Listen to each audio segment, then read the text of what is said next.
안녕하세요. 이석입니다. 오늘은 염승환 부장님이 드디어 나오신 날입니다. 어, 개인적으로 이거 촬영을 언제 했나 봤더니 5월 7일 날 했더라고요. 그러니까 지금 벌써 딱 2달 만에 지금 오종태 이사님 것도 2달 전, 염승환 부장님 것도 2달 전인데 만약 저희가 그때 했어야 되는 이야기였다면 뭐 좀 고민이 될 수도 있는 부분이겠지만 어쨌든 제가 보기에는 좀 기초적인 내용이거든요. 기초적인 내용이고 저희가 이제 추구하는 방향이기도 한 이호석 아카데미 그래서 공부 주식 공부 이것과 관련된 거라서 뭐 이거 알면은 지금 그때 뭘 아이고 이거 알아가지고 그걸 샀어야 되는데 그런 거는 아니라는 거죠. 그래서 괜찮긴 한데 사실 너무 오래된 2달 전이나 됐다는 거는 사실 이제 저희가 편집하는 과정이나 막 여러 가지 준비하는 거 이런 게 시간이 많이 걸리고 또 제가 또 부연 설명도 만들고 이렇게 하다 보니까 좀 바빠요. 생각보다 이게 할 일이 많더라고요. 그리고 편집해 주시는 분도 지금 열심히 도와주고 계신데 그분도 막 밤에 막 잠을 못 주무시고 하시고 그렇습니다. 이게 어떻게 보면은 뭐 별거 아닌 것 같아도 이호석 아카데미라는 걸 이렇게 기획하고 지금까지 이렇게 끌고 오는 게 쉽진 않다. 그래서 많은 분들이 이게 그냥 물론 지금 다 공짜잖아요. 다 공짜지만 이게 쉬운 일은 아니라는 걸 좀 알아주셨으면 좋겠다는 생각이 갑자기 이 아침에 일요일 아침인데요. 오늘은 이제 7월 4일이고요. 일요일 아침입니다. 제가 좀 몇 가지 말씀을 좀 드릴게요. 염승환 부장님과 관련해서는 시장에서는 평가들이 뭐 엇갈리는 평가들이 조금 있는 것 같아요.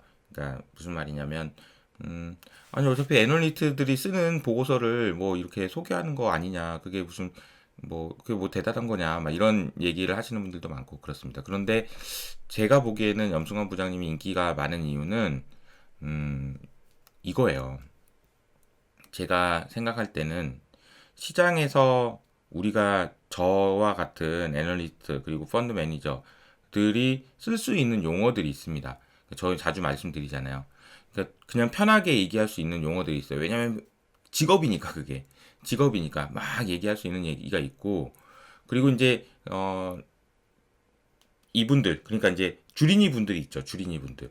근데 주린이 분들이 얘기하기에는 저랑 예를 들어서 김탁 이사님이랑 얘기하더라도 우리 둘이 주식시장에 대해서 얘기할 때 그 용어를 옆에서 이렇게 주린이 분이 들으셔도 저 용어가 저게 무슨 말 뭐야 저네들 뭐 무슨 얘기하는 거야 이럴 수가 있어요. 그래서 사실은 이렇게 저처럼 그리고 염승환 부장님처럼 지식을 전달해주는 입장에서 필요한 것은 듣는 분들의 눈높이가 어느 정도인지에 대한 고민이 정말 많이 필요합니다. 그래서 저도 그 부분에 대해서 고민을 진짜 많이 해요. 이렇게 얘기하면 알까? 어느 정도 수준으로 얘기해야 되지? 그래서 저도 뭐 유튜브 채널 나갈 때마다 이 채널의 구독자분들은 어느 정도 눈높이입니까? 라는 걸 항상 여쭤보고 말씀드리거든요. 그래서 그런 측면에서는 염승환 부장님이 정말 압권인 것 같아요. 압권. 압권. 왜냐하면 저도 이제 오늘 이제 방송에 나오면 보면 아시겠지만 아니 진짜 이렇게 생각하는 분이 있다고요? 라는 얘기를 할 정도로 그러니까 이제 워낙 경험도 많으시고 주린이 분들하고 얘기도 많이 하시고 하다 보니까 주린이 분들의 눈높이에서 맞춰서 얘기해 주실 수 있는 게 아닐까. 그래서 그러니까 주식과 관련된 지식을 유통하시는 분이다. 저는 이렇게 생각합니다. 그러니까 뭐 유통인 거죠. 이쪽의 지식을 싸게 띄어서 팔아서 사와가지고 이쪽에 파는 거죠. 그러니까 지금 보면은 뭐 식당 같은 경우 예를 들어 횟집이다. 그럼 횟집에서 잘해야 되는 게 뭡니까? 목포나 뭐 이런 데서 그냥 뭐 그 바닷가에서 신선한 회를 계속 싸게 좋은 공급을 받고 그다음에 요거를 잘 만들어서 파는 거잖아요. 그러니까 염승환 부장님이 하시는 것도 이 애널리스트에 쓰는 보고서를 받아서 파시는 거죠. 근데 지금 문제는 뭐냐? 애널리스트가 쓰는 보고서들은 전부 공짜잖아요, 지금. 전부 공짜. 그래서 이제 일부 이제 대형사에서는 이걸 돈을 받고 유료화를 해볼까 하다가 잘 안 되고 이런 상황이지 않습니까? 그래서 지식이나 이런 부분들이 이쪽에서는 지금 디플레이션이 일어나고 있는 거예요. 좋은 지식들이. 그런데 이게 좋은 염청환 부장님 입장에서는 뭐 다 어차피 지금 네이버에 가면 다 나오는 보고서 뭐 이런 것들 소개하는 게 뭐 그런 내용이지 않나 그런 생각이 좀 듭니다. 음. 그런 생각이 든다라는 말씀을 드리면서 그리고 또 하나 짠 오늘 제가 이제 7월 4일 날 아침에 이렇게 녹화를 하려고 보니까 염승환 부장님 생일이라고 카톡에 떠서 제가 생일 선물을 보냈습니다. 아, 축하드립니다. 염승환 부장님.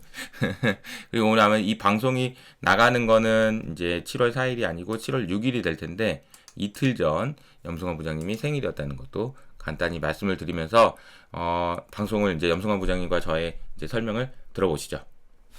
안녕하세요. SK증권 이호석입니다. 오늘은 저기 이게 가능한가? 가능한가 싶은 제가 들어오면서 지금 이베스트에 몰래 잠입해가지고요. 지금 염승환 부장님 개인 방송하는데 지금 들어왔습니다. 예. 몰래 침입해가지고 SK증권 출신이면서 여기 와가지고 부장님께서 늘 저를 좋아하는 애널리스트라고 얘기해 주신다는 얘기를 전해서 많이 듣고 있어요. 네. 그래가지고 너무 감사드리고 덕분에 제가 또 유명해졌습니다. 진짜로. 그리고 네. 진짜 저는 염승환 부장님 이렇게 개인적으로 친분이 없었는데도 이렇게 많이 되게 친한 것 같은 느낌이 네. 많이 드는 게 진짜 그 부장님을 좋아해 주신 분이 왜 좋아해 주는지를 저는 알 것 같아. 네. 그러니까 사람들이 왜 염승환 부장님을 좋아하는지.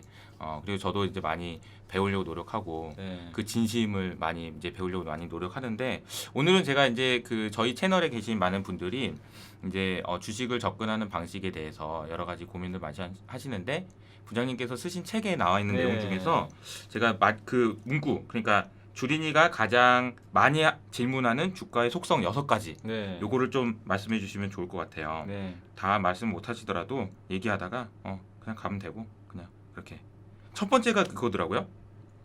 염승환 부장님 근데 소개를 해야긴 해야 되나? 아니 저기 그래도 너무 유명하지만 그래도 말은 인사는 해야지 생각해보니까. 안녕하세요. 저 이베스트 투자증권의 염승환 부장입니다. 네. 반갑습니다. 반갑습니다. 저 이호석 아카데미 와주셔서 감사드립니다.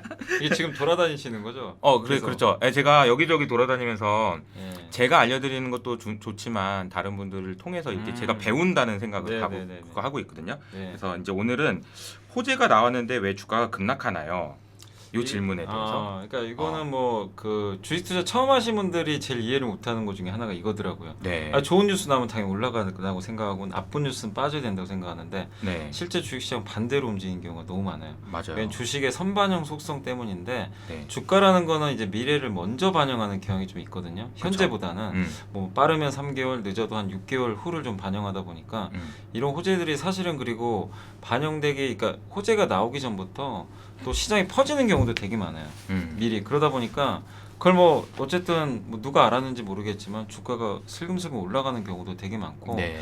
그 다음에 실적 같은 것도 오늘도 보니까 어떤 기업들은 실적이 정말 뭐 진짜 짱 좋게 나왔는데 급나가 버리더라고요. 그러니까 뭐냐면 역시 또 선반영 된 것 같아요. 그러니까 그런 것들을 많은 분들이 좀 이해를 못 하시고 좋으니까 그냥 막 사버리시거든요. 네, 근데 이제 약간 뒤통수 맞아버리는 그렇죠. 그런 효과들이 나오는데 결국에 그런 걸 좀 방지하기 위해선 이 기업의 가치를 조금 알고는 계셔야 될 것 같아요. 그러니까 지금 이런 이벤트나 뭔가 실적이 나오기 전부터 주가가 좀 미리 올랐는지 아니면 이게 적정한 가격인지 이런 것들을 좀 알고 계셔야 되는데 보통은 이렇게 그냥 그런 거 생각 안 하시고 뉴스만 보고 그냥 하시는 분들이 되게 많으세요. 그러다가 결국 이제 내가 가장 고점에 물리는 경우들이 있는데 다만 그런 경우에도 너무 걱정하실 필요 없는 게 지금의 잘 나온 실적이 이미 선반영이 됐어도 그 다음 분기 그 다음 분기가 계속 좋다라는 시그널이 나오면 다시 또 고점 뚫고 가더라고요. 그렇죠. 근데 문제는 이제 제일 문제가 뭐냐면 지금이 최고일 때가 문제예요. 그러면 이제 나 혼자 그냥 덤탱이 쓰는 거니까. 제가 헤지펀드 매니저 할 때 개인적으로 진짜 열받는 게 그런 거였어요. 나는 이게 진짜 이런 이벤트가 나올 거라 정말 예상했어. 이런 실적이 나올 거라 예상했어. 그래서 실적 딱 나왔는데 너무 잘 나온 거야. 그래서 그날 밤에 기분이 좋아가지고 내일 아침에 또 주가 얼마나 오를까 막 이러면서 갔는데 막 또 급락해. 진짜 내가 그럼 뭐 이거 다 알고 있었다는 거야 설마? 나는 진짜 나는 나름대로 내 로직을 가지고 만들어서 실적이 이 정도 나오겠다라고 생각해서 했는데 그게 그러니까 계속 이게 근데 이제 미국 기업들을 보면서 저는 느끼는 게 미국 기업은 좀 투명한 건가 그런 생각도 좀 들어요. 맞아요. 얘네들은 실적이 서프라이즈가 나오면 대체로 올라. 그리고 쇼크가 나오면 대체로 빠지고. 근데 우리나라는 그게 좀 아닌 경향도 조금 있는 것 같다는 생각이 들어. 반대로 가는 경향들이 좀 은근히 많이 나와요. 그러니까. 근데 보면은 주가 차트랑 보면은 미리 좀 많이 올라 있는 경우들도 상당히 많이 있으니까 맞아. 누군가 좀 알았던 것 같기도 하고. 그게 아마 정보의 투명성이라는 측면에서는 아무래도 조금 선진국에 비해서는 조금 맞아요. 그러니까 내가 알고 있는 거를 다른 사람들도 알고 있다라고 생각하는 편이 좀 더 나을 수도 있어요. 맞아요. 우리나라 시장에서는 그럴 수도 있다는 생각을 차이치먼도 매니저 하면서 진짜 많이 했습니다. 야, 너무 많이 당했어요, 저도. 진짜 매니저도 이런 고민을 했구나. 아니 그래서 우리 둘이서 모여가지고 회의할 때마다 우리는 이 실적에 대해서 추정을 하는데 실적을 잘한 것 같아. 근데 이게 남들이 알고 있는지 없는지를 진짜 디베이트 많이 했어요. 이거는 근데 되게 이제 브레인스토밍을 하는 거거든. 야 이게 얼마나 반영된 것 같냐. 아 근데 실적이 이렇게 올라왔잖아요. 추정치가 이렇게 올라왔으니까 반영됐겠죠. 근데 더 이렇게 되면 더 오르지 않을까요? 아닐까요? 막 그런 거 가지고 엄청 많이 얘기했던 기억이 나요. 아무튼 그 선반영에 대한 게 첫 번째 가장 맞습니다. 얘기했던 거고, 두 번째는 상승세를 한번 타면 계속 오르는 거 아닌가요? 이 질문에 대한 것도 많이 물어보시나 봐요. 그러니까 상승세를 타면, 그러니까 주가라는 게 이제 그 하나의 트렌드가 좀 사실 있거든요. 그렇죠. 그러니까 트렌드라는 게 이제 경향인데, 뭐 당시에 유행도 있겠지만 주가도 사실은 저도 이제 그 예전에 주식시장 이제 들어온 지가 꽤 됐으니까 처음에 좀 의아했던 게 이게 주식이 한번 뭔가 방향을 타니까요. 중간에 악재가 나와도 안 빠지더라고요. 그냥 뚫고 가버리는 먹고 경우가. 가고 그냥 악재를 먹고 뭐 악재 가는 뭐 어쩌라고. 그러니까 그리고 호재 나오면 더 반영해요. 그런 경우도 있어요, 사실은. 그러니까 미리 선반영 속성도 물론 있지만 정말 강세장이거나 그렇죠. 정말 이 기업에 대해서 모든 사람들이 아직도 모멘텀이 있다고 믿을 때는 정말 그냥 웬만한 악재는 다 무시하고요. 굉장히 강력한 추세를 그리면서 가는데 그걸 이제 트렌드라고 하는 경우들이 있는데 주식은 한마디로 그냥 관성의 법칙이 좀 작용한다고 보시면 좋을 것 같아요. 한번 방향이 잡힌 주식은 그쪽으로 자꾸만 가려는 그 관성이 생기더라고요.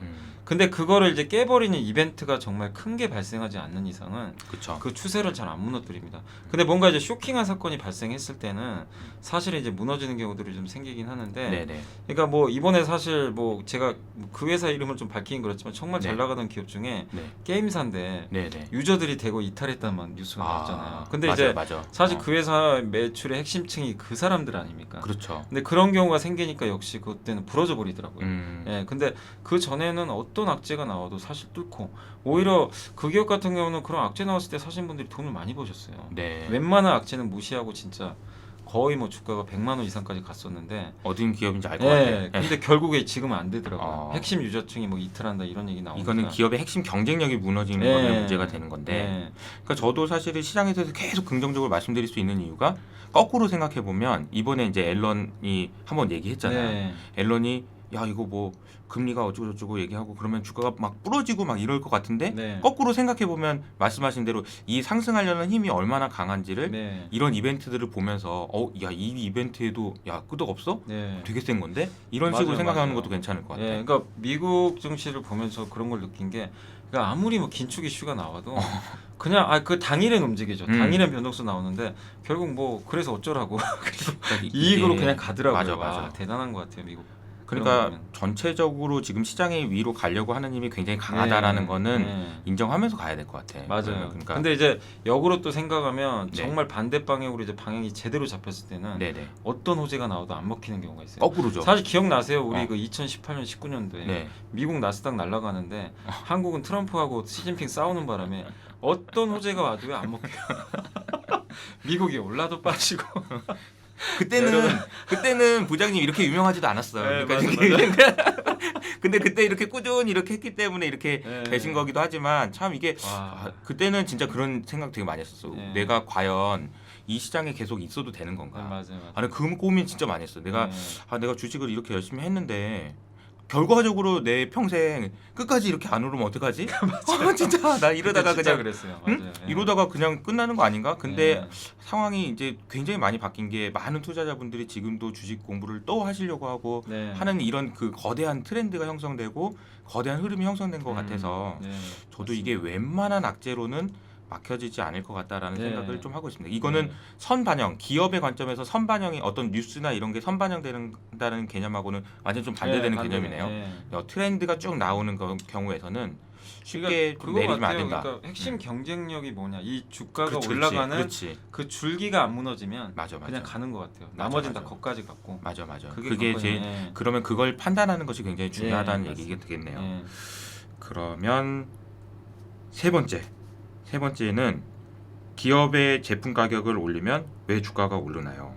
그러니까 이게요. 그러니까 네. 그 기업의 제품 가격이 이제 얼마 전에 저는 네. 뭐 다른 방송에도 얘기는 그 3프로 가서 얘기한 적은 있는데 네. 제가 사실 맥주를 되게 좋아해요. 병맥주를 좋아하거든요. 캔맥주. 근데 요즘에 이제 방송안으로 많이 못 마시는데 네, 갑자기 하이트젤로가 네. 맥주 값을 올린대잖아요. 3%를. 이거 열받잖아요. 또 3%네 또. 그러니까 소비자 입장에서는 좀 짜증이 나잖아요. 그렇지. 근데 내가 주주라고 생각해 보세요. 주주면 이건 박수 치고 줘야 돼요. 그럼 그렇지. 그러니까 이게 그러니까 많은 분들이 이거를 좀 약간 자기 감정대로 매매하신 분들이 계세요. 짜증이 나니까. 진짜? 그러니까 나는 주주면서도 소비자잖아요. 짜증이 나니까 뭐야 이거 던져버리는 분도 계세요. 실제 진짜요? 그런 분도 계세요, 진짜. 그래서 그거 보면서 아, 그래서 제가 이거 책에다 이걸 넣어야 되겠다. 왜냐면 그거 실제로 그거 제가 상담을 받아봤기 때문에. 그렇구나. 네, 물어보시더라고요. 이렇게 올려도 되는 겁니까 이거? 아니 그러니까 근데 좋아해야 되는 건데 이게 제가 좀 순간 당황스럽더라고요. 저기 좋아하셔야 되는데 왜 그러시죠? 그러니까 그러니까 나쁜 거 아니냐. 그래서 오히려 예. 그러니까 가격을 이렇게 생각하실 수도 있겠다. 근데 가격을 올린 거 보고 나처럼 기분 나빠서 안 사. 이런 사람이 있을 수도 있는 거 아니야? 이렇게. 근데 가격이라는 게 어쨌든 이제 음식료 업종이라든가 이런 소비재 기업들이 가격을 올렸을 때 그 기업의 이제 브랜드 가치나 그렇죠. 핵심 경쟁력이 있는 기업들은 올려도 거부감이 사실은 없어요. 맞아요. 그냥 대안이 없어요. 그러니까 내가 뭐 예를 들면 테라 맥주를 너무 좋아해요. 그렇죠. 3% 올려도 사 먹습니다. 그렇죠. 사 먹어요. 웬만하면. 그렇죠. 이거 제가 뭐 예를 들면 비비고 만두를 좋아해요. 네. 다른 만두 안 먹고. 네. 뭐 예를 들면 5% 올렸어요. 그래서 저는 먹을 것 같아요, 그냥. 그냥 맛이 있으니까. 저 그런 것도 있는 것 같아. 뭐냐면은 저는 되게 탐방을 되게 많이 다녔거든요. 예. 그래서 뭐 오리온, 하이트질로 진짜 많이 다녔어요. 거기 막 근데 가면 느낌이 일단 오리온인가 거기 보면 오리온. 그 회사 훈 뭐 이런 게 있어요. 그래가지고 하면은 진짜 보수적이에요. 회사들이 진짜 정말 그러니까 딱 느낌이 회사에 들어가 보면 느낌이 정말 보수적이라는 느낌이 딱 들어.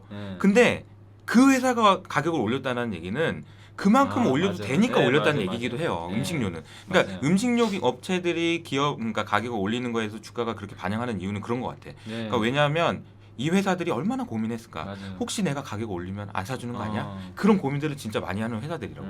근데 만약에 빅히트나 뭐 이런 그 회사들 같은 경우는 아니 뭐 가격 올려도 팬들이 다 사주지 그러면서 막 올린단 말이야. 근데 음식료는 혹시 어차피 내가 이거 5개에 10,000원에 파는 건데 막 이런 식으로 300원 올리면 안 사는 거 아니야?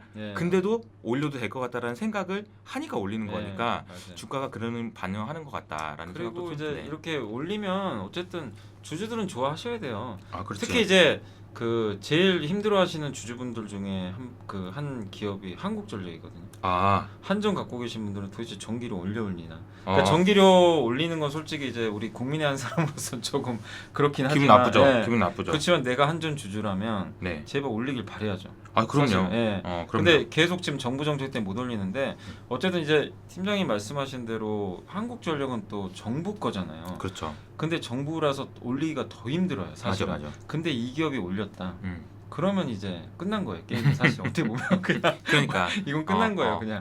그래서 여러분들이 어떤 기업이 그 가격을 올렸을 때 반드시 그거를 좋아하셔야 돼요. 그리고 특히 그 기업의 매출의 핵심적인 제품이다. 그렇죠. 그리고 한 번 올리면 안 내려가요. 그렇지. 일단 웬만하면. 그래서 저는 이제 음식료를 좀 괜찮게 보는 이유 중에 하나가 지금 요즘에 농산물 가격이 너무 올라가더라고요. 그렇죠. 근데 아무리 봐도 하반기에 만약에요 코로나에서 많은 게 좀 탈출이 되면 완화되면 아마 이 제품가 올리는데 조금 거부감이 지금보다는 좀 덜할 것 같더라고요. 제 생각. 지금은 솔직히요 조금이라도 올린다고 하잖아요. 아마 정부에서 뭐라 할지도 몰라요. 맞아.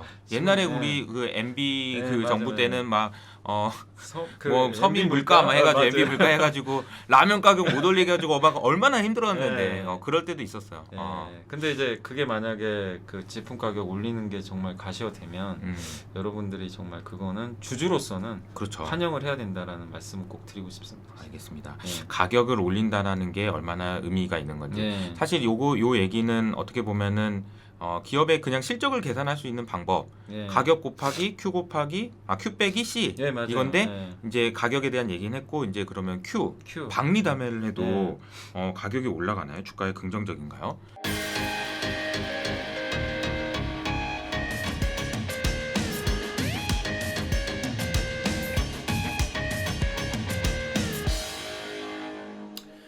잘 들으셨나요?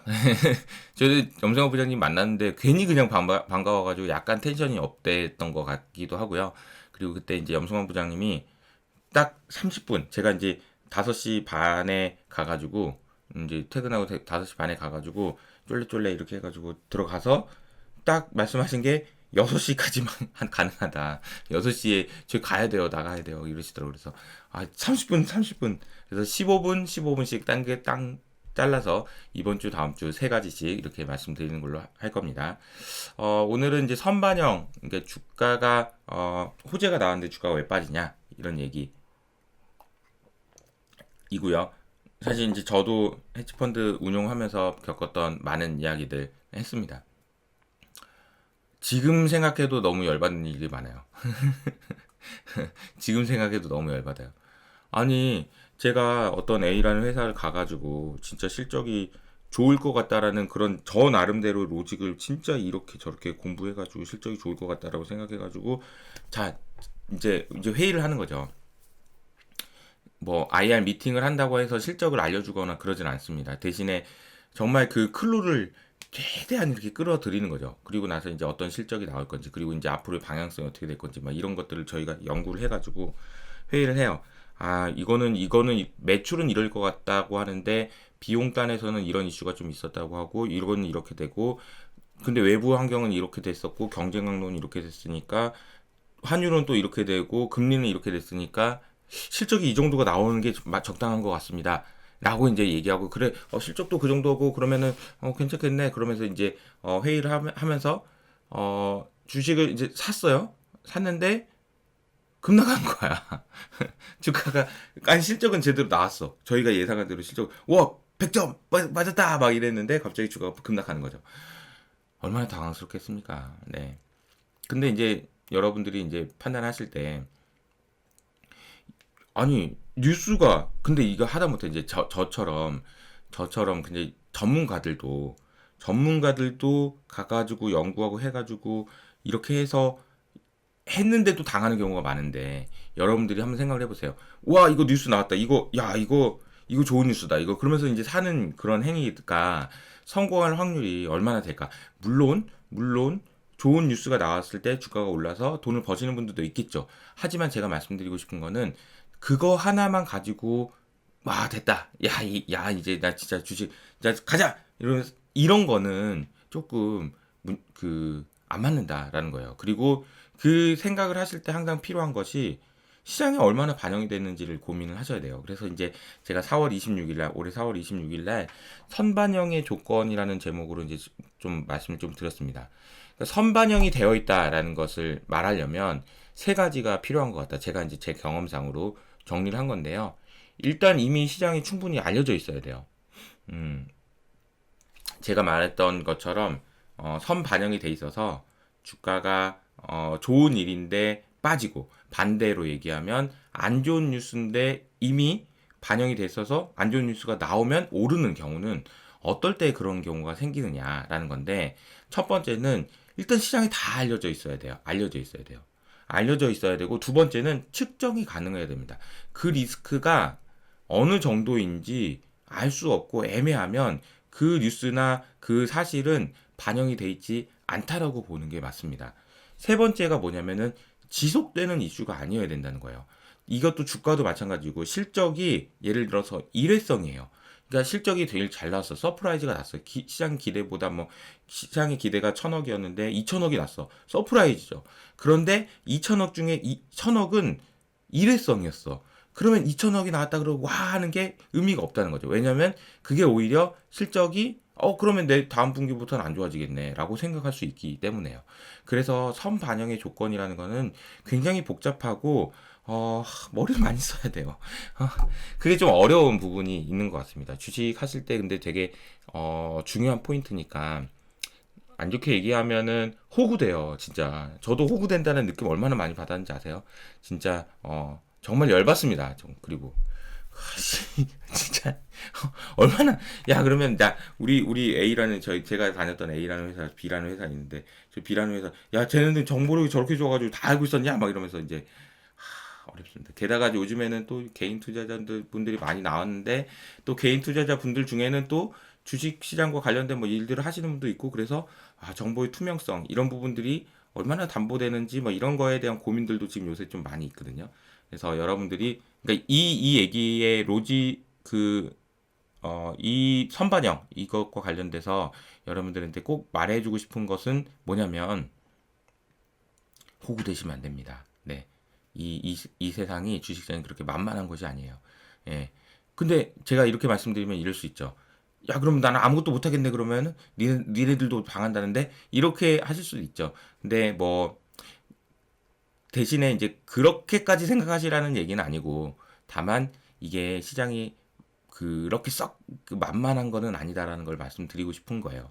예. 그렇다고 뭐 저처럼 한다고 해서 뭐 다 버는 것도 아니고 공부를 열심히 한다고 해서 다 버는 것도 아니고 그렇잖아요.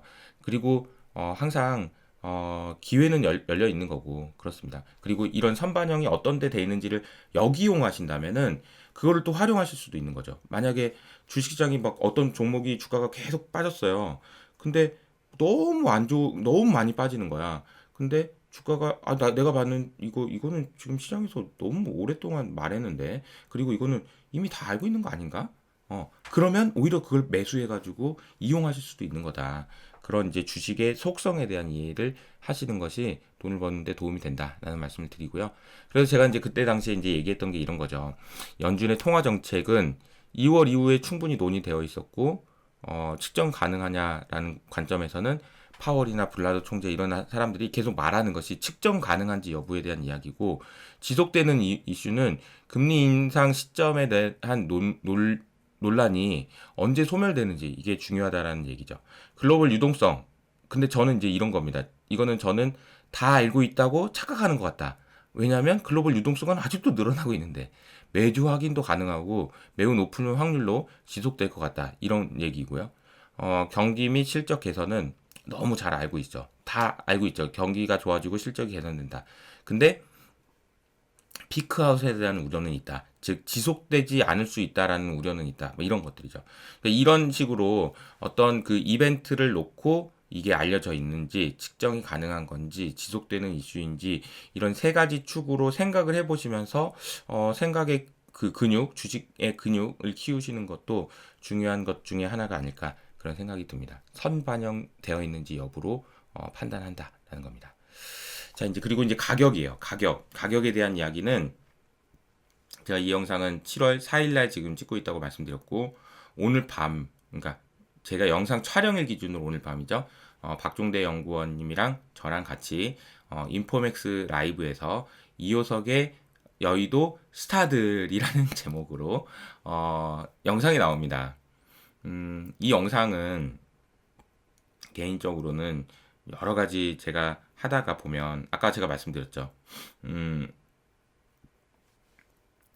애널리스트 보고서가 공짜가 되고 있고 디플레이션 압력이 너무 심하다 보니까 애널리스트 분들도 되게 엄청 슬퍼하십니다. 기운 빠져요. 왜냐하면 내가 하는 일이 가치 없는 일인가? 내가 이렇게 열심히 해가지고 보고서 썼는데 이게 공짜인가? 진짜. 아니 책도 이렇게 팔리는데 돈도 받고 이런 생각 하십니다. 그래서 좀 묻히는 보고서들도 많고 정말 좋은 보고서인데 그냥 뭐야 이거 그냥 이렇게 묻혀요. 한 달 있으면 보이지도 않아. 워낙 많으니까. 근데 이제 제가 여의도 스타들이라는 제목으로 이제 애널리스트 분들을 한 명 한 명 만나서 저랑 1대1로 1시간 동안 집중적으로 대화하는 거예요. 깊이 있는 대화를.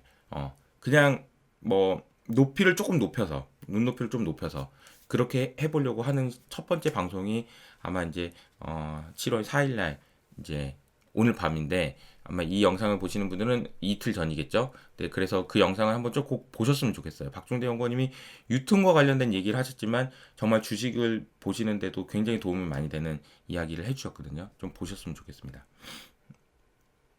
근데 뭐 가격 얘기하다 갑자기 이 얘기가 왜 나왔냐?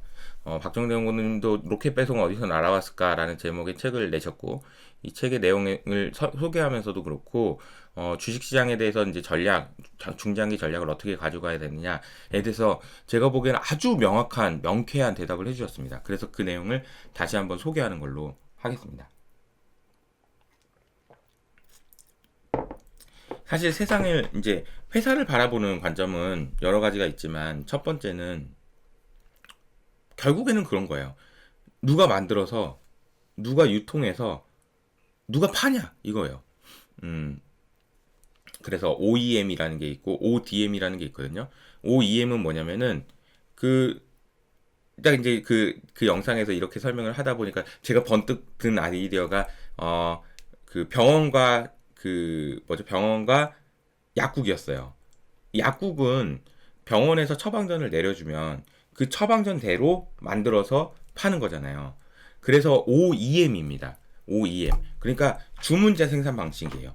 그러니까 주문해놓고 그거를 만들어서 파는 거죠. 주문한 대로 만드는 거예요. 그러니까 여기서는 사실 부가가치가 별로 없죠. 뭘 만들어야 될지 아니면 어떤 브랜드를 만들어야 될지 그런 게 없어요. 그러니까 그냥 만들기만 하는 거예요.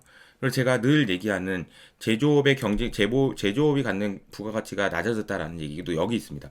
아니 어떤 제품을 만들어야 잘 팔릴까? 그리고 어떻게 브랜드를 해야 잘 팔릴까? 어떻게 유통해야 될까? 이런 게 아니고 고민이 없어요. 그냥 만들기만 하는 거야. 그 자체는 제가 생각할 때는 부가가치가 크지가 않은 거예요. 근데 이제 여기서 이제 조금 더 나아가면 ODM이라는 게 있습니다. 이게 코스맥스 같은 회사가 ODM인 거죠. ODM이라는 회사는 뭐냐면은 이거는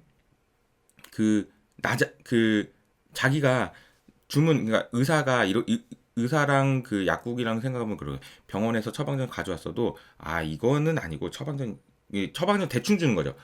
대충 준다 표현 이상한데 러프하게 주는 거죠. 쉽게 말하면 이분은 이러니까 이런 약을 먹으면 좋을 것 같아요라고 이제 그냥 대충 이제 의사가 쓰면 그런가? 그러면 내가 어떤 식으로 만들어야 될까? 약국 의사가 고민해서 개발해가지고 디벨롭 해가지고 만드는 것이 ODM입니다. 그러니까 ODM은 그나마 좀 밸류가 있는 거죠. 그래서 OEM에 비해서 ODM 회사는 밸류에이션이 더 높아요. OEM 회사는 상장되어 있는 회사 별로 없습니다. 그런 상황이다. 그래서 부가가치는 사실은 이렇게 개발하고 브랜드를 만들고 그런 회사에서 나온다. 그리고 세 번째는 브랜드 회사인데 이 브랜드 회사는 잘 보시면 뭐 루이비통, 샤넬 그런 명품부터 시작해서 나이키 이런 회사들 있잖아요. 브랜드 애플 이런 회사들 브랜드를 가지고 있는 회사들은 주가가 계속 좋아요. 왜냐하면 이게 무형자산이기 때문에 그래요. 브랜드는 무형자산이잖아요. 그래서 왜 이 브랜드 회사가 주가가 좋냐? 이유는 팔 수 있기 때문에 그렇습니다. 무형자산, 양극화가 심화되는 거예요. 브랜드 있는 것만 업셀링이 가능합니다. 업셀링. 그러니까 업셀링이 가능한 회사를 사셔야 된다라는 얘기도 여기 나와 있는 거죠. 이게 굉장히 중요한 개념이고 그래서 브랜드 회사를 사셔야 되고 유통회사 그리고 나서 이제 유통회사들은 온라인화가 되면서 이 유통회사들이 가져가는 마진이 철저하게 줄어든다라는 거예요. 계속 줄어들었어요. 왜냐하면 온라인이 되니까. 그래서 롯데쇼핑이 실제로 주가가 지난 2013년 이후로 롯데쇼핑 주가가 거의 뭐 한 4분의 1 통은 났어요. 그러니까 이게 쉽지 않은 거라는 거죠. 왜냐하면 그걸 쿠팡이라는 회사가 나와서 야 니네들이 유통하는데 그렇게 많이 떼먹냐? 그것도 오프라인에서 온라인에서 하면 이렇게 편리한데 이런 얘기하면서 다 뺏어간 거예요. 그러니까 이게 어려운 거라는 거죠. 쉽지가 않다라는 겁니다. 그래서 그 결론을 내릴게요. 온라인화가 되면서 유통업체는 철저하게 트레이딩을 해야 된다. 너무 많이 싸지면 이건 너무 많이 쌌는데 반등 사고 팔고 이것만 해야 된다. 두 번째, 온라인 유통업체는 엄청난 성장성을 가지고 있어요. 네이버도 이제 유통업체다. SSG도 유통업체다. 이렇게 얘기하시면서 했는데 이거는 투자할 때 주의가 필요하다. 왜냐하면 너무 비싸기 때문에. 제가 늘 말씀드린 이건 비싸요. 비쌀 수밖에 없고 싸질 수가 없습니다. 앞으로도 그럴 거예요. 그런 얘기를 하셨고요. 세 번째는 브랜드 업체인데 이게 제가 말씀드린 대로 양극화가 심화될 수 없다는 점을 잘 보셔야 된다는 거고요. 이제 보시면 나이키 한번 볼까요? 나이키. 자, 나이키 주가 보세요. 2011년에 20불이었는데 지금 160불입니다. 몇 배가 오른 거죠? 8배가 오른 거네요.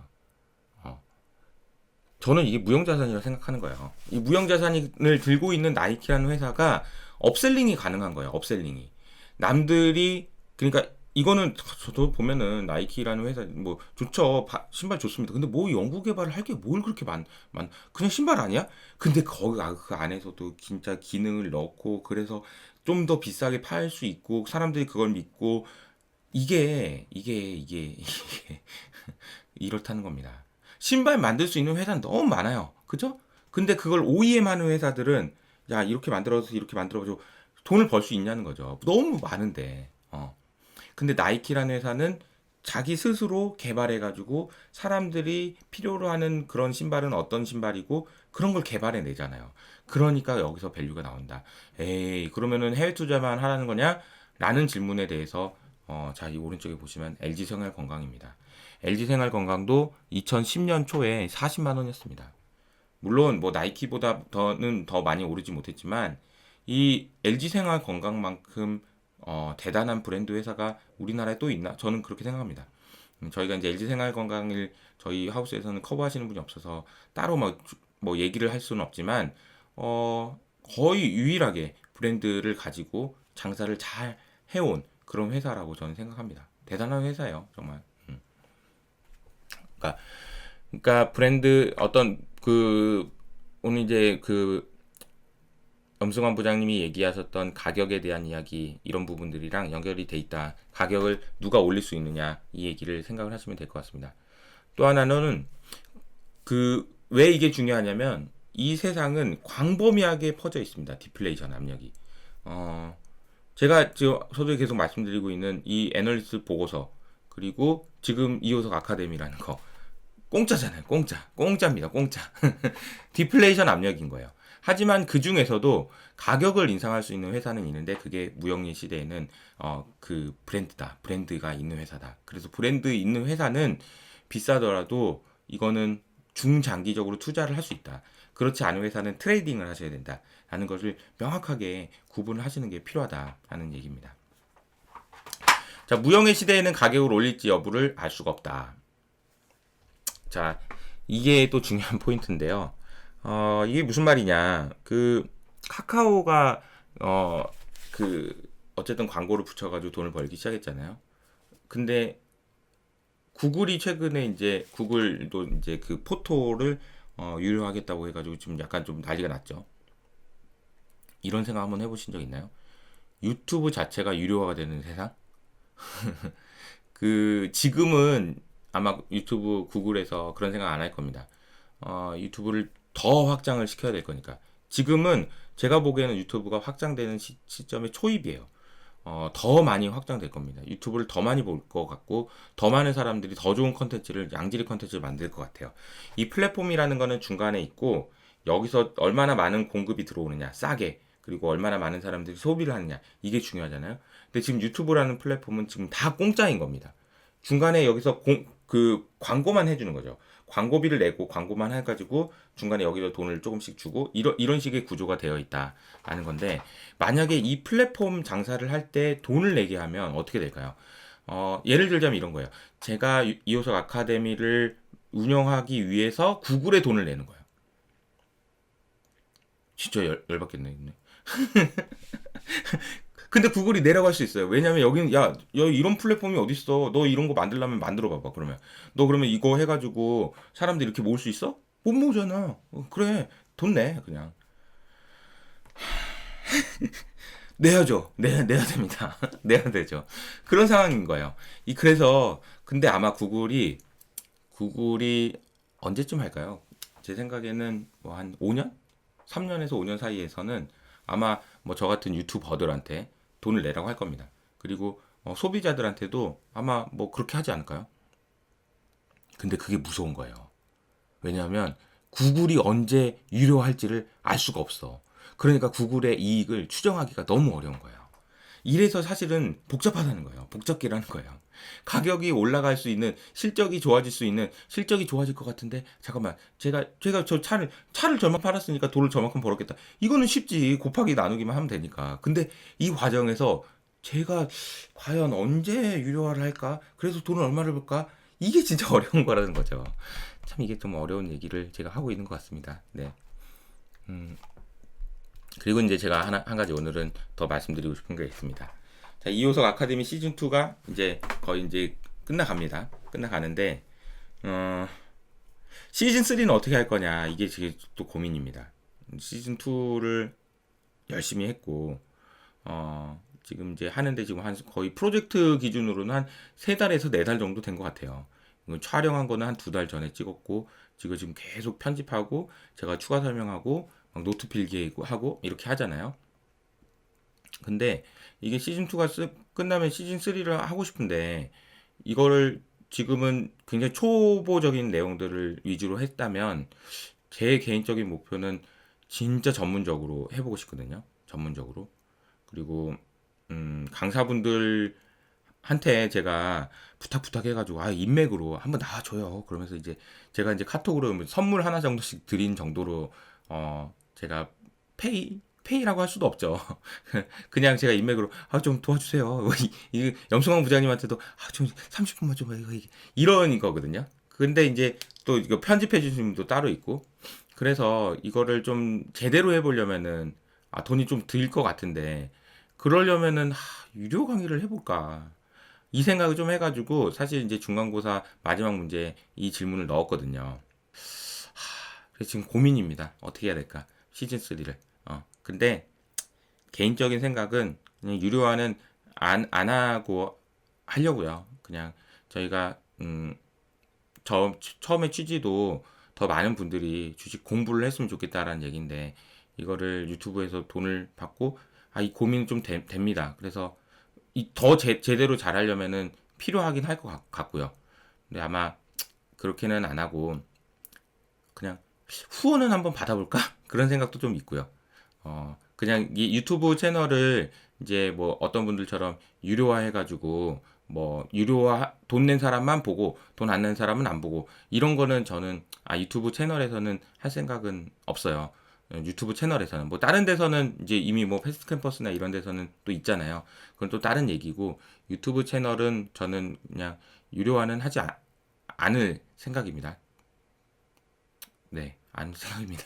대신에 후원은 받아보면 어떨까? 뭐 그냥 뭐 다른 거 아니고 그냥 저 커피 한 잔 사주세요. 한 달에 한 번 정도, 이런 그냥 그분들한테 제가 뭔가를 더 해드린, 그분들한테만 돈을 냈으니까 더 많이 해드린다는 개념이 아니고, 그분들이 그냥 이 녀석이 그래도 저렇게 열심히 하니까 그냥 뭐 그래 한 달에 뭐 5천 원 정도는 뭐 후원해 줄 수 있지 뭐, 이런 분들이 계시다면 그런 거는 받아도 되지 않을까. 그런 정도의 생각은 좀 있습니다. 아직 언제 할지는 모르겠지만, 그러면은 사실 유료화한 건 아니잖아요. 유료한 건 아니고 그냥 도와주시면 열심히 하겠습니다. 이런 정도니까 어떻게 할까요? 고민됩니다. 아직 잘 모르겠어요. 근데 이제 적어도 처음에 초심을 잃지 않기 위해서 노력을 많이 할 거고, 여러분들도 제가 이제 대신에 이제 제가 막 초반부터 막 가격에 대한 거잖아요. 오늘 이제 염승환 부장님 가격에 대한 이야기를 하셨고, 제가 이제 이 서비스, 이호석 아카데미라는 서비스의 가격은 얼마나 될까에 대한 고민, 이런 것들이거든요. 근데 저는 그냥 이거는 더 많은 분들이 보셨으면 좋겠다라는 생각이어서 가격, 돈을 받을 생각은 지금도 전혀 없습니다. 그런데 돈이 더 좋은 거를 하고 싶은 욕심도 있고, 그래서 고민은 된다 정도로 오늘 말씀을 드리면서 마무리를 하도록 하겠습니다. 자, 그러면 목요일날 또 오종태 이사님의 영상으로 또 찾아뵙도록 하겠습니다. 오종태 이사님 그 영상 너무 반응이 좋아가지고 저도 기분이 좋습니다. 네, 감사합니다.